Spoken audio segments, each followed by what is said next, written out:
Hello and hello and welcome to my live stream. And we will be looking at upcoming Ukrainian offensive. Just give me a few seconds because it seems that the post has not gone live yet. Posts, no idea. I'm still getting used to Patreon. There's a bunch of stuff that I need to look at. Here, let me show my perspective. So, membership. How the heck do I do this? Scheduled. I don't want it to be scheduled. I want it to be now. Oh, it's scheduled for Why is it scheduled for tomorrow? Remove. If you remove the schedule, we will be moved into drafts until we not punish. There we go. All right. So now if I go to my page, it should be right there. Okay. Yep. Okay. Now I will switch to my face. There we go. Okay, welcome to the weekly live stream number 2, as I will be doing a bunch of stuff that will be centered around the upcoming Ukrainian offensive. Here, let me open my phone so I can see if anyone comes to the stream. So, okay, so this stream will be centered around the upcoming Ukrainian offensive. What I will be doing is that I will be looking at the front line. I'll be looking at the areas where the upcoming offensive may enter and so on. And then I'll end it off with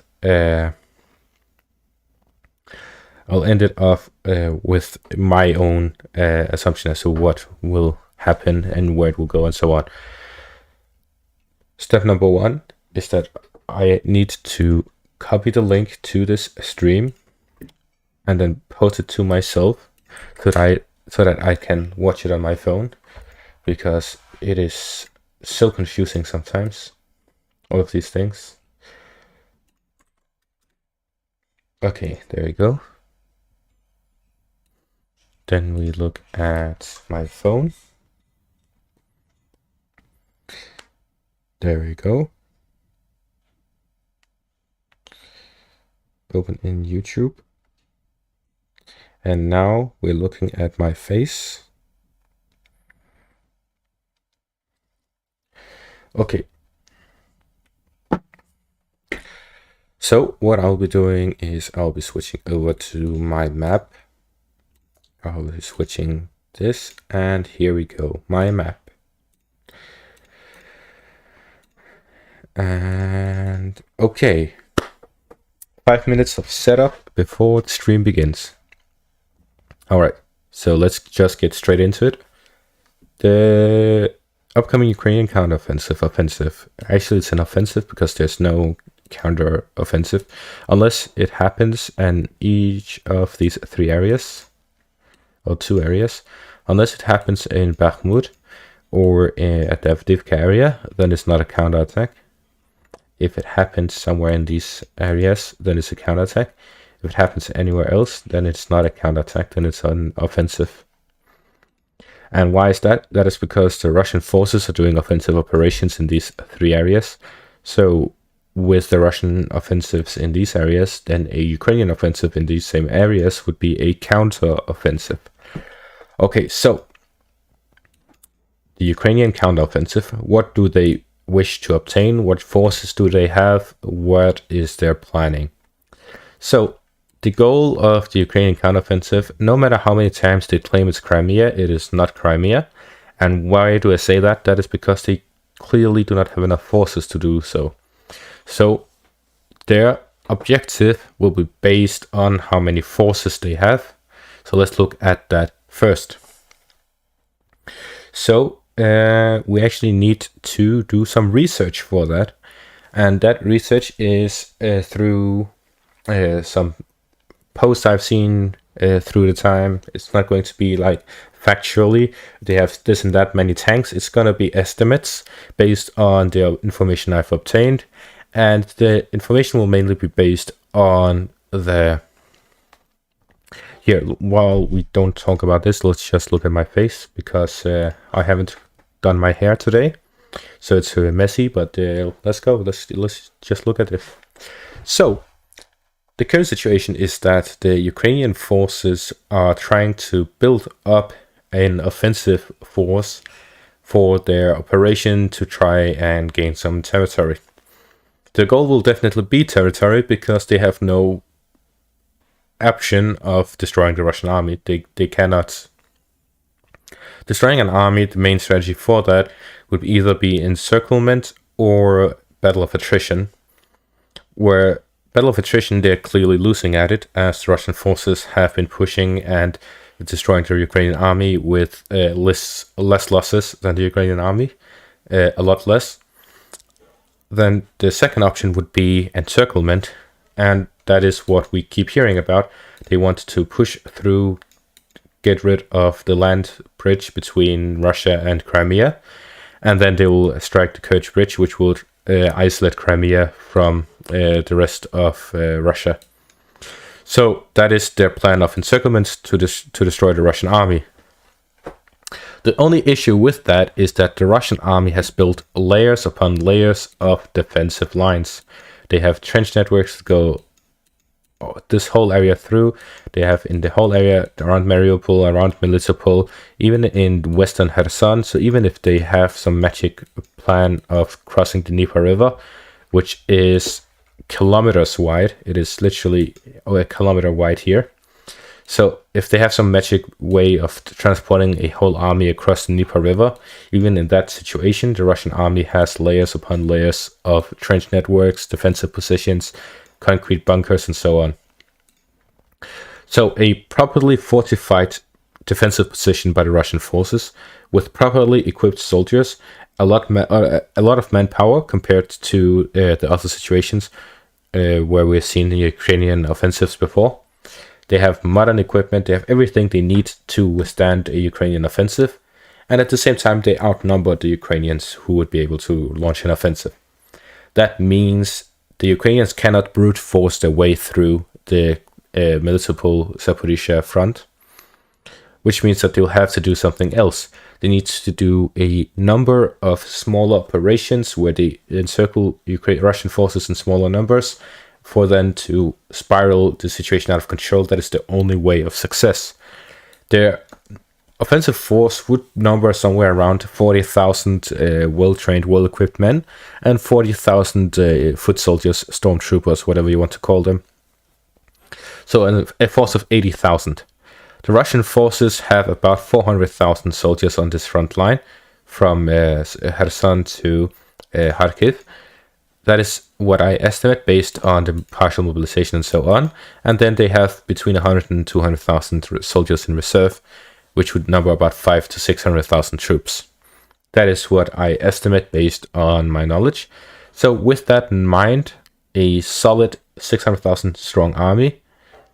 However, they are somewhat equal on the front line.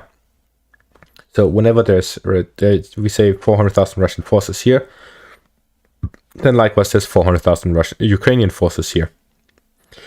The difference is that the Russian forces have this 100,000 to 200,000 strong reserve. So with the Ukrainian forces wanting to break through with a 80,000 strong army, the Russian forces will have to relocate their forces and face off the Ukrainian forces. However, the Ukrainian forces needs a 3-to-1 advantage to have a chance at breaking through the Russian forces. That is because they have somewhat equal offensive power and defensive power when it comes to the upcoming offensive. The Ukrainian forces will have NATO equipment, while the Russian forces will have their own best equipment, and that is comparable to each other. And in a situation where the firepower is comparable, then the offensive force will need 3-1 advantage for them to attack the opponent. That means the Ukrainian forces would need at least 3 times the size of their army. But the current situation is a 1-1 equal balance of power, which makes it doomed to fail, especially because the Russian forces have air superiority. And why do I say they have air superiority even though they don't have full air control? That is because air superiority is when you have an advantage when it comes to air power, while air supremacy is complete advantage. So they don't have air supremacy, they have air superiority. And air superiority isn't just an advantage, it's a significant advantage. I would say the Russian forces have probably 10-1 advantage when it comes to air power. So with that in mind, the Russian forces have an advantage when it comes to firepower. The Ukrainian forces do not outnumber the Russian forces at all, and the Russian forces have built defensive positions. This means that the Ukrainian forces are doomed to fail if they just launch a straight-ahead offensive in the Zaporizhzhia front. So that is why I want to outrule any possibility of the offensive just being a Zaporizhzhia offensive. This is not going to happen. It's not going to be a Zaporizhzhia front only. Some have said, okay, it's a combination of this and that. That's not going to be it either, of the same reasons. So what other possibilities are there? There is the possibility of a Ukrainian attack into Belgorod. There's a possibility of Ukrainian attack by Svatova Kreminna trying to push through. There's a possibility of a Bakhmut counteroffensive where they'll try to push the Russians back from Bakhmut. There's the possibility of an attack between Donetsk and south of Donetsk where they try to encircle the city itself. Possibility of an attack towards Horylivka, trying to do the same as against Donetsk, but against Horylivka instead. There's a possibility of an attack towards Mariupol rather than Melitopol, as that is less defended than Melitopol. And it would gain the same advantages if they manage to take Mariupol as to Melitopol. So, which one of these is the most likely, in my opinion? That is the counterattack by Bakhmut, which is the least likely, all of the others together. Why do I say that? That is because Horylivka, Donetsk, and so on, these are all locations that are very close to the Russian supply lines. Rostov is right here, Belgorod is right there, and generally the Russian supplies are very well supplied in these areas. Luhansk can just supply the Russian forces in the Donetsk and the Severodonetsk area. The Rostov area can supply Mariupol. They have the Russian forces by Melitopol who can just, in reaction to that, launch an offensive towards Zaporizhzhia, or the Russian forces by Belgorod launching an offensive towards Kharkiv. So generally, that is we have seen how slowly the Russians are advancing with such an advantage.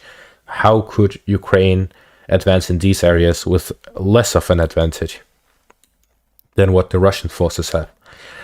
But at the same time, if we look at the weather Bakhmut, we can see that it is terrible in this month. So just the idea of any offensive happening within the next, before at the very least the end of May, that is highly unlikely.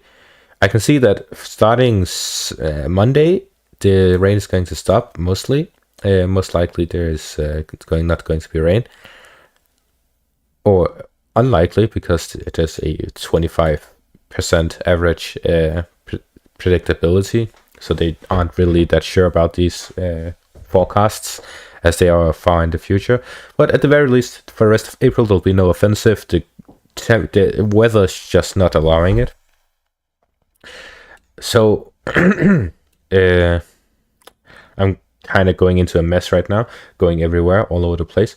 But essentially what I'm saying is that the Russian forces have an advantage on the whole front line, both on the offensive and the defensive.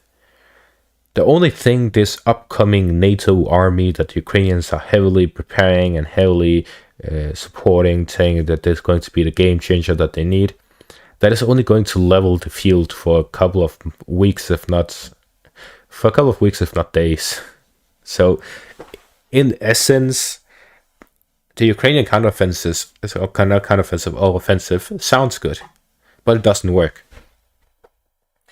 Any possibility of a Ukrainian offensive like actually working is hardly believable, because unlike the Kherson and Kharkiv offensives, in Kherson it was clear the bridges were being bombed daily, the supply lines were getting hit, the Russian forces in these areas were very undersupplied, and that is despite the fact that the Ukrainians outnumbered the Russians here 3-1. In the Kharkiv area, the Ukrainian forces outnumbered the Russian forces in some areas all the way up to 10-1, and in other areas 5-1. So a very significant advantage. If we look at this, the very best the Ukrainians can reach is 1-1. That is a significantly different situation. And at the same time, the Russians barely had any defenses in this area, while the Russians have built huge defenses everywhere else. Even behind Bakhmut, behind Lysychansk, Severodonetsk, this whole area is very well fortified. The Russian forces have built huge fortifications in this whole area. So essentially, there's no weak point within the Russian-occupied Ukraine, which leaves the only option to be somewhere else, somewhere against Russian territory itself. But I don't believe that's going to be anything either, because the Russian forces, well, they have their reserves in these areas, and generally any offensive into Russian or Belarusian territory is not going to look well on the international stage. And at the same time, if the Ukrainians just use all their forces into Russia, then Russia can use all of the forces inside of Ukraine to just cut them off. Like if Ukraine launches an offensive from Kharkiv towards Belgorod, while they are fighting in Belgorod, the Russian forces will launch against Zaporizhia, through the Donetsk front, and just go around them. If they reach Poltava and attack towards Sumy from Kursk, then the whole Ukrainian army would be cut off completely from supplies. Like, there's no good answer to the current situation for the Ukrainians. They are generally losing on the whole front line, and no matter how much they believe a NATO build-up army can do something for themselves, it's not really going to achieve much. At the very least, it will help if they just put on the front line to help defend. Then it may last a month or two. So that's about it. The West is not giving nearly enough weapons and equipment and training for Ukraine to make anything of it. And the Russian forces are just increasing significantly much further than what the West is doing. For every one soldier, one shell, and so on, the West gives Ukraine, Russia gives its own soldiers 5 or 10. So there's just such a huge discrepancy between the two sides that there's just no way the Ukrainian forces can do anything in this upcoming offensive. They will do anything. So my prediction for this offensive is, I'm not sure where it's going to happen, because no matter where it happens, it'll be based on minor differences just a few days prior to it. What is the weather conditions? What is the weather prediction? What is the current Russian rotation cycle? All of these things, these are all going to play into the decision making of the Ukrainian forces, and these are all unknown to me, so I'm not going to predict where it's going to happen, but I am going to predict that it'll have some initial success. That's for sure. They'll have the elements of surprise, they'll have some initial success, but as soon as the Russian forces react to it, then it'll just get completely destroyed. It'll be demolished. Another option for the Ukrainians, which I believe would be the best option, is for them to launch a surprise attack, take some initial success, and then fall back. Repeat it elsewhere. And just repeat. Attack different locations, withdraw quickly. These are some Mongol raiding tactics. They proved successful, especially against fortified locations, against the Chinese Empire ages ago. The Mongols would raid different spots that they deemed to be less defended or isolated, and then they would retreat. And in continuous cycle, that type of attrition is different from what we currently see, where it's about just leveling the field. This type of strategy is much more beneficial to the underdog, to Ukraine in this situation. So that is what I believe would be the strategic genius that would be able to leave Ukraine with a positive outcome. But other than that, the offensive will be doomed to fail if they just repeat what they did in Kherson or in Kharkiv, where they had huge losses for territorial success. But in the end, the Russian forces just came back stronger. And especially now, they are much, much, much stronger. So any repeat of that would just have decisive defeat for the Ukrainian forces.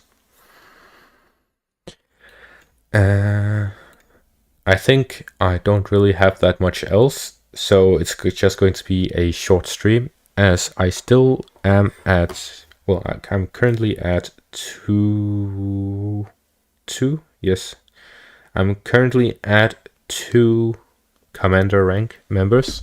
So hopefully this, I'll probably try to make some short parts of this into advertisement videos for my live stream, what I do, so that other patrons or other viewers could be interested in becoming a member. And other than that, hopefully in the future, when there are more members in this rank, I'll be more interactive live streams, and hopefully like I can add more content to it. But in the end, it's a grind. I have to keep going at it, and that is going to be all. To whoever watches the archive of this, thank you all for watching, and have a great